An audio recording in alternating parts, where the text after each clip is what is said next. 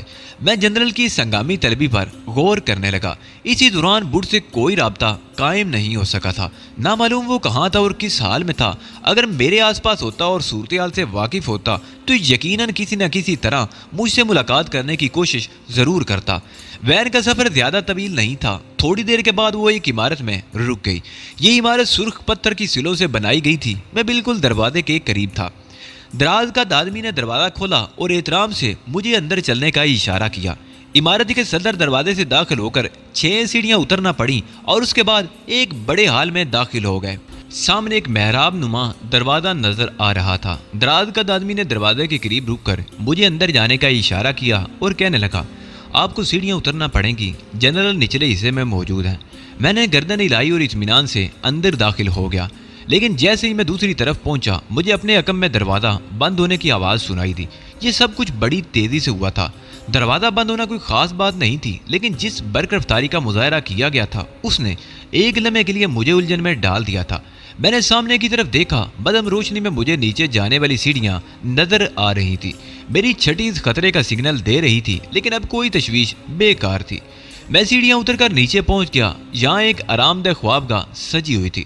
مدم روشنی کمرے میں پھیلی ہوئی تھی۔ ایک سمت بستر لگا ہوا تھا، نزدیک ہی ریفریجریٹر رکھا ہوا تھا۔ اٹیچ باتھ روم بھی تھا، لیکن مجھے کوئی شخص نظر نہیں آ رہا تھا۔ اس عجیب و غریب کمرے میں کھڑے ہو کر میں نے چاروں طرف دیکھا، پھر باتھ روم کے قریب پہنچ کر اس پر ہلکی سی دستک دی۔ دروازے کا ہینڈل گھمایا تو دروازہ کھل گیا۔ باتھ روم خالی تھا، گویا اب یہاں کسی اور کی موجودگی کے امکانات نہیں تھے۔ غلطی ہو گئی تھی، میں ایک بار پھر چوہے دان میں آ پھنسا تھا اور ان لوگوں نے مجھے کیتھی براؤن یا کسی دوسرے شخص سے ملنے کا موقع فراہم نہیں کیا تھا۔ واقعی غلطی ہو گئی تھی۔ بعض اوقات بہت زیادہ خود اعتمادی بھی انسان کو غفلت کا شکار کر دیتی ہے، لیکن میرا قصور اتنا زیادہ بھی نہ تھا۔ ان لوگوں نے ایک نفسیاتی حربہ استعمال کیا تھا اور فوراً ہی مجھے وہاں سے اغوا کر لیا تھا۔ ظاہر ہے جب جیمز مورلے جیسی شخصیت جنرل ٹیرس کے محل میں موجود تھی تو پھر دوسرے لوگوں کی موجودگی پر بھی تعجب نہیں تھا۔ اور بھی کچھ افراد تھے جن میں وہ کمبخت دراز قامت بھی شامل تھا جس نے مجھے جنرل ٹیرس کا پیغام دیا تھا۔ ایک اور خیال بھی میرے ذہن میں ابھرا، یہ عمارت گولڈ ہاؤس ہے بھی یا نہیں۔ میں خود گولڈ ہاؤس کے بارے میں کچھ نہیں جانتا تھا، لیکن اب خیال آ رہا تھا کہ یہ عمارت گولڈ ہاؤس نہیں ہو سکتی، کیونکہ جیمز مورلے نے اس بات کی تصدیق کی تھی کہ گولڈ ہاؤس جنرل ٹیرس کا خصوصی دفتر ہے۔ دیکھنا یہ تھا کہ یہاں میرے ساتھ کیا سلوک کیا جاتا ہے۔ اگر اولی وارڈ سے یہاں ملاقات ہو جائے تو سارا کھیل ہی ختم ہو جاتا ہے اور اس کے بعد مجھے مزید کسی چیز کی ضرورت نہیں رہ جاتی۔ کافی دیر تک میں اسی طرح بیٹھا سوچتا رہا، پھر دروازے کے قریب پہنچ گیا۔ دروازے پر زور آزمائی کی، لیکن نتیجے سے خود ہی واقف تھا۔ ظاہر ہے میرا قید خانہ معمولی تو نہیں ہو سکتا تھا، چنانچہ اب اس کے علاوہ اور کوئی صورت نہیں تھی کہ میں سیری پر آ بیٹھوں۔ وقت گزرتا رہا۔ سخت جدوجہد کے بعد یہ سوچا کہ کچھ وقت آرام کروں گا، لیکن انہوں نے ایک لمحے کے لیے بھی موقع نہیں دیا۔ وقت کا بھی یہاں کوئی صحیح اندازہ نہیں ہو سکتا تھا، چنانچہ مسیری پر لیٹا رہا۔ پھر نہ جانے کیا وقت تھا کہ بھوک نے پریشان کرنا شروع کر دیا۔ تہہ خانے میں مدم سی روشنی بدستور تھی۔ اگر یہ نہ ہوتی تو پھر تاریکی کے علاوہ اور کچھ نہ ہوتا، خواہ دینی کا وقت کیوں نہ ہوتا۔ دفتن مجھے ریفریجریٹر کا خیال آیا، یہاں اس کی موجودگی کیا معنی رکھتی ہے۔ بے اختیار قدم اٹھے اور میں نے ریفریجریٹر کھول کر دیکھا، پھر پھر کم از کم دل ہی دل میں نے ان لوگوں کی اس انسانیت کا اعتراف کیا تھا کہ انہوں نے یہاں میرے کھانے پینے کا معقول بندوبست کر دیا تھا۔ ریفریجریٹر میں بہت سی چیزیں موجود تھیں، عمدہ قسم کے سینڈوچ کافی تعداد میں موجود تھے، مکھن، سادہ ڈبل روٹی، ابلے ہوئے انڈے، پنیر، آئس کریم اور پانی وغیرہ۔ اس سامان کی موجودگی سے اس بات کا اندازہ ہو جاتا تھا کہ وہ شاید کئی دن تک مجھے یہاں قید رکھنا چاہتے ہیں۔ کھانے پینے کے بعد میں نے تھوڑی سی چہل قدمی کی اور پھر مسہری پر جا لیٹا۔ نیند آئی تو سو گیا، بھوک لگی تو کھا پی لیا اور اس کے بعد تہہ خانے ہی میں کلابازیاں کھاتا رہا۔ طبیعت بیدار ہونے لگی تھی، شاید 2 دن اور 2 راتیں گزر چکی تھی اور اب دیواروں سے سر پھوڑنے کے علاوہ کسی اور بات پر غور نہیں کیا جا سکتا تھا۔ میں یہ کام بھی کر بیٹھا، اگر اس طرح مجھے اس قید خانے سے رہائی کی کوئی امید ہوتی تو اب تک پوری ہو چکی ہوتی۔ طبیعت کی بیداری بڑھتی جا رہی تھی، خود پر بھی غصہ آنے لگا تھا کہ اس طرح یہاں دوڑے آنے کی ضرورت کیا تھی۔ دراز کا شخص کے پیغام پر کچھ تو غور کرنا چاہیے تھا۔ پھر ان لوگوں پر غصہ آنے لگا جو مجھے اس قید تنہائی میں ڈال کر تقریباً بھول ہی گئے تھے۔ دل چاہتا تھا کہ ایک بار باہر نکلنے کا موقع مل جائے تو سامنے آنے والے ہر شخص کی گردن توڑ دوں۔ دروازے کو مختلف طریقے سے آزما چکا تھا، کمرے میں کوئی ایسی جگہ تلاش کرنے کی کوشش بھی کی جہاں سے نکلنے کے لیے موقع فراہم ہو سکتا تھا، لیکن پتھر کی مضبوط سلوں سے بنی ہوئی یہ عمارت کسی بھی طور کمزور نہیں تھی۔ اس وقت میں سوچ رہا تھا کہ دفعتاً ایک خوفناک دھماکہ سنائی دیا کہ کمرے میں رکھی ہوئی ہر چیز لرز گئی۔ ایسا ہی محسوس ہوا تھا جیسے پوری عمارت بم سے اڑا دی گئی ہو۔ ابھی میں اپنے اعصاب کو دھماکے کے اثرات سے آزاد بھی نہیں کر پایا تھا کہ ویسا ہی دوسرا دھماکہ ہوا اور پھر اس سے کسی قدر ہلکے دھماکے مسلسل ہونے لگے۔ عمارت میں گویا بھونچال آ گیا تھا، شاید کوئی خاص ہی بات ہو گئی تھی۔ اس کے بعد دھماکوں کا یہ سلسلہ رک گیا۔ تقریباً 1 گھنٹہ اسی طرح گزر گیا۔ دھماکے اب بالکل نہیں ہو رہے تھے، لیکن اوپر سے قدموں کی دمک سنائی دینے لگی تھی، شاید کچھ بھاگ دوڑ ہو رہی تھی۔ میں دروازے کے پاس آ کھڑا ہوا اور اس سے کان لگا دیے۔ دروازہ کسی دھات کا بنا ہوا تھا، لیکن ہلکی ہلکی آوازیں اب مجھے آسانی سے سنائی دینے لگی تھی۔ پھر دفعتاً کچھ آوازیں مجھے دروازے کے قریب ہی سنائی دی اور میں ایک دم پیچھے ہٹ گیا۔ کوئی یقیناً اس طرف آ رہا تھا۔ دروازہ ایک دم کھلا اور عجیب سے لباس میں ملبوس ایک شخص اندر داخل ہو گیا۔ اس کے ہاتھ میں ایک لمبا سا پائپ دبا ہوا تھا، جسے دیکھ کر مجھے اندازہ ہوا کہ یہ شخص فائر مین ہے۔ شاید عمارت میں آگ لگ گئی تھی۔ اس کا چہرہ ڈھکا ہوا تھا، پورے بدن پر فائر پروف لباس تھا، لیکن اس کے ہاتھوں میں دبے ہوئے پائپ سے پانی نہیں نکل رہا تھا۔ مجھے دیکھتے ہی اس نے پائپ چھوڑ دیا اور اپنے لباس سے ہلکی اسٹین گن نکال کر اس کا رخ میری طرف کر دیا۔ ایک لمحے کے 1000ویں حصے میں نے صورتحال کا اندازہ لگا لیا تھا، چنانچہ میں نے برق رفتاری سے اس کی مخالف سمت چھلانگ لگا دی اور پھر اس سے پہلے کہ وہ کوئی کارروائی کرتا دوسری جست میں اڑتا ہوا اس کی طرف گیا اور میری فلائنگ کک نے اسے اپنی جگہ سے اکھاڑ دیا۔ اسٹین گن اس کے ہاتھ سے چھوٹ گئی اور وہ سامنے والی دیوار سے جا ٹکرایا۔ اس کے بعد میں نے اسے سنبھلنے کی مہلت نہیں دی تھی۔ چند ہی لمحات کے بعد اس کا بدن ساکت ہو گیا۔ میں نے وقت ضائع نہیں کیا اور فوراً ہی اس کے فائر پروف لباس کی زپ کھول کر اس کا لباس اتار لیا۔ پھر اس لباس کو اپنے بدن پر پہننے میں مجھے 1 منٹ سے بھی کم وقفہ لگا۔ اس کا فائر ماسک اتار کر میں نے اپنا چہرہ اس میں چھپا لیا۔ اسٹین گن اسی انداز میں لباس میں چھپائی جس طرح وہ خود چھپائے ہوئے تھا اور پھر اس کی لاش کو مسہری کے نیچے دھکیل کر میں تیزی سے دروازے کی طرف لپکا۔ وہ خالی پائپ اٹھایا جو فائر مین کے پاس ہوتا ہے اور کھلے ہوئے دروازے سے باہر نکل گیا۔ جو ہی میں باہر نکلا، سامنے سے آتے ہوئے 2 آدمیوں سے مڈ بھیڑ ہو گئی۔ کیا رہا؟ ایک آدمی نے سوال کیا۔ اس کا سوال بہت خطرناک تھا، لیکن اب میرا ذہن برق رفتاری سے کام کر رہا تھا۔ ٹھیک ہے، وہ موجود تھا۔ میں نے دبی دبی آواز میں کہا، کام ہو گیا؟ سوال کیا گیا، ہاں۔ اب وہ کہاں ہے؟ اس کی لاش مسہری کے نیچے پڑی ہوئی ہے۔ میں نے برائے ہوئے لہجے میں کہا، گڈ، نکل جاؤ۔ ان دونوں نے کہا اور خود بھی پلٹ کر باہر کی طرف دوڑ پڑے۔ میں پائپ ہاتھوں میں پکڑے باہر نکل آیا تھا، لیکن باہر کا منظر بے حد ہولناک تھا۔ جگہ جگہ سے آگ کے شعلے بلند ہو رہے تھے اور فائر مین ان کے درمیان آگ بجھانے کی کوششوں میں مصروف تھے۔ اس وقت یہ اندازہ لگانے کی فرصت نہیں تھی کہ یہ فائر مین بھی انہی لوگوں سے تعلق رکھتے ہیں جنہوں نے تہہ خانے میں مجھے قتل کرنے کی کوشش کی تھی، یا پھر یہ وہ لوگ نہیں ہیں۔ وہ دونوں میری نگاہوں سے اوجھل ہو چکے تھے جو اپنے ساتھی کے کام کی نگرانی کر رہے تھے۔ چنانچہ اب میرے لیے بھی اس عمارت میں ٹکے رہنا مناسب نہیں تھا۔ پتہ نہیں کیا صورتحال ہوگی۔ چنانچہ میں فائر مین کا لباس پہنے ہوئے عمارت سے باہر نکل آیا اور کافی دور پہنچنے کے بعد دم لیا۔ بہت سی فوجی گاڑیاں عمارت کے نزدیک کھڑی ہوئی تھی۔ اگر میں فائر مین کے لباس میں نہ ہوتا تو یقیناً مجھے روک لیا جاتا۔ لیکن فائر مین کا عملہ آگ بجھانے میں مصروف تھا اور میری طرح کے بہت سے فائر مین باہر آ جا رہے تھے، چنانچہ مجھ سے تعرض نہیں کیا گیا۔ یہ صورتحال میری سمجھ میں ذرا برابر بھی نہیں آئی تھی کہ عمارت پر دھماکے کس نے کیے، فوجی گاڑیاں یہاں کیوں کھڑی ہوئی ہیں، یہ سب سلسلہ کیا ہے، کوئی اندازہ نہیں ہو سکتا تھا۔ میں نے ادھر ادھر نگاہیں دوڑا کر کوئی ایسی جگہ تلاش کی جہاں میں فائر مین کے لباس سے چھٹکارا حاصل کر سکتا تھا، لیکن آس پاس مجھے کوئی ایسی جگہ نظر نہیں آئی۔ اس کے لیے دور جانا پڑا تھا۔ خوش بختی سے کسی نے میری طرف توجہ نہیں دی تھی۔ ایک محفوظ گوشے میں پہنچ کر میں نے جلدی سے لباس کی زپ کھولی اور اسے اتار کر پھینک دیا۔ البتہ وہ اسٹین گن میں نے اپنے ساتھ رکھ لی تھی جو کسی بھی لمحے میرا ساتھ دے سکتی تھی۔ اس کے بعد وہاں رکنا بے معنی تھا۔ مجھے اس شہر سے خاصی شناسائی ہو گئی تھی، لیکن یہ عمارت شاید شہر سے کسی باہر حصے میں واقع تھی۔ تھوڑے تھوڑے فاصلے پر دو عمارتیں نظر آ رہی تھیں، لیکن ان سے راستوں کی شناخت نامعلوم ہو سکی۔ تاہم میں سفر کرتا رہا، پھر ایک عمارت کے سامنے مجھے ایک موٹر سائیکل نظر آئی اور میں ٹہلتا ہوا اس کے نزدیک پہنچ گیا۔ موٹر سائیکل کا مالک عمارت کے صدر دروازے پر کھڑا کسی سے گفتگو کر رہا تھا، اس لیے موٹر سائیکل کی چابی نکالی نہیں گئی تھی۔ میں نے سیٹ پر بیٹھ کر برق رفتاری سے اسے سٹارٹ کیا اور دروازے پر گفتگو کرتا ہوا شخص چونک پڑا، لیکن اتنی دیر میں موٹر سائیکل آگے بڑھا چکا تھا اور پھر جو بھی راستہ سامنے آیا میں اسی پر چل پڑا۔ پھر مجھے اس سمت کا اندازہ ہو گیا جدھر میرا قید خانہ واقع تھا، اور اس کے بعد ظاہر ہے جنرل ٹیرس کے محل کی جانب بھی رخ کر سکتا تھا۔ موٹر سائیکل کی رفتار کافی تیز تھی، شہر کے معمولات پر ان دھماکوں کا کوئی اثر نہیں پڑا تھا، غالباً ان کی آوازیں وہاں تک نہیں سنی گئی تھیں۔ میں پر رونق سڑکوں سے گزرتا ہوا بلاخر جنرل ٹیرس کے محل پر پہنچ گیا۔